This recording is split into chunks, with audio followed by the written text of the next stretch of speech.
नहीं छोड़ूंगी, अब तो तुझे बांध के डालूंगी, 4-5 दिन माखन नहीं दूंगी। यशोदा के बीच आंगन में एक ऊखल थी, ऊखल। उस ऊखल से भगवान को बांधने लगी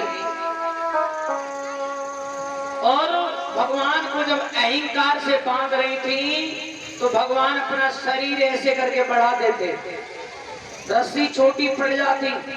अंत में श्रीमद् भागवत में लिखा है, गोकुल की इतनी भर रस्सियां थी, सब रस्सी के लिए मंगवाओ, लेकिन भगवान कन्हैया बंधन में नहीं आए। बोली गोविंद भगवान की है।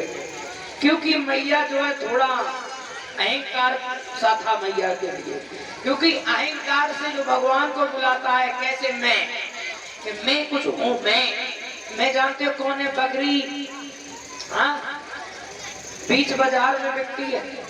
मैं कौन है? मैना, पिंजड़े के अंदर रहती है। तो अब तो यशोदा बड़ी हैरान हो गई। तब तक गोपियां आ गई, कहने लगी मैया क्यों कन्हैया को क्यों बांध रही हो? लाली तुम्हें नहीं मालूम, इसने सारे मिट्टी के बर्तन फोड़ डाले, पर रस्सी छोटी पड़ गई। ऐसा कर ले हमारे चुटीला फीता और ले ले। हाँ, पहले चुटीला फीता बांधूंगा तभी। अब बिन्ने खोल खोल के दिए, लेकिन फिर भी नारायण भगवान ने अपनी लीला की, एक बिलांद रस्सी ओछी पड़ गई। बोली गोविंद भगवान की। अब भगवान कन्हैया बोले मैया बांधना चाहती हो? बांधना चाहती हूँ तारी के सारा दिन हो गया और काम भी नहीं किया है, अब तो छोड़ूंगी नहीं। भगवान बोले मैया बांधना चाहती? बोले हाँ, ऐसा करो, सब रस्सियों को खोल के फेंको, सब फेंको। चालाक है ना, कितना नटखट है, हम रस्सी खोल देंगे भाग जाइए। नहीं मैया, हम तुम्हारी सौगंध खा रहे, भगेंगे नहीं, खोल। यशोदा ने सारी रस्सियों को खोल कर फेंक दिया। जिस रस्सी से माखन चलाती थी यशोदा, उसी से भगवान दोबारा से बन गए। बोली गोविंद भगवान की जय। यशोदा का जो अहंकार था वो भगवान ने दूर किया और भगवान बंधन में बन गए। बोली नारायण भगवान की जय। भगवान केवल भाव के भूखे, अहंकार के भूखे नहीं है। तो आज मेरे भैया इसी प्रकार से यशोदा बांध के चली गई, और जब यशोदा बांध के चली गई उसके बाद में मेरे भैया हुआ ये है, भगवान कन्हैया ने क्या किया है, उस ऊखल को ऐसे करके झटका लगाया, और झटका लगाया भगवान कन्हैया उस ऊखल को खींचते चले गए, खींचते चले गए। गोकुल के बाहर पहुंच गए।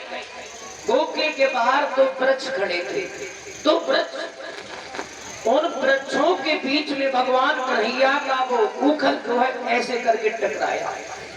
तो वो वृक्ष ऐसे करके थी, थोड़ी सी जगह थी, भगवान तो निकल गए लेकिन ऊखल नहीं निकल पाया। भगवान जोर जोर से ऐसे करके जोर लगाते हैं। एकदम से भगवान ने जोर लगाया, वृक्ष दोनों जो है जमीन पर गिर गए। बोली गोविंद भगवान की जय। उनमें से तो पुरुष प्रकट हो गए। पुरुष परीक्षक कहने लगे, गुरुदेव मुझे शंका हो रही है, वृक्षों में से पुरुष कैसे उत्पन्न हो गए? महाराज बताते हैं, ये वृक्ष कौन थे? पहले इनका नाम था नलकूबर और मणिगिरी। ये दोनों कुबेर के पुत्र थे, पूर्व जन्म कुबेर के पुत्र। पर महाराज एक बात बताओ, ये वृक्ष कैसे हो गए?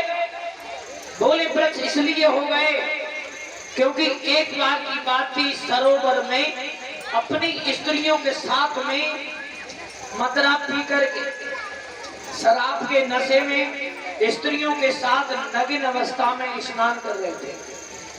उसी समय उस जगह देवर्षि नारद घूमते हुए जा रहे थे, लेकिन इनकी पत्नियों ने तो वस्त्रों को धारण कर लिया, लेकिन इन नीचों ने वस्त्र नहीं पहने। तो इन्हें अशराप दे दिया कि जाओ आज से दोनों तुम वृक्ष हो जाओ। तो ये उसी दिन से दोनों वृक्ष हो गए। तो भगवान ने दोनों का उद्धार किया है। बोलिए नारायण भगवान की जय।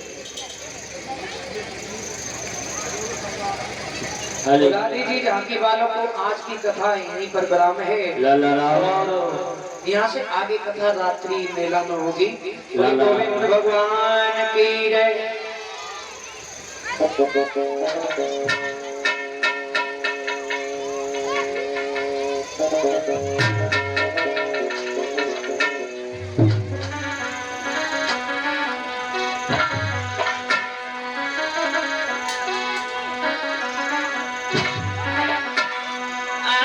सतगुरु तेरी ऊंची अटरिया,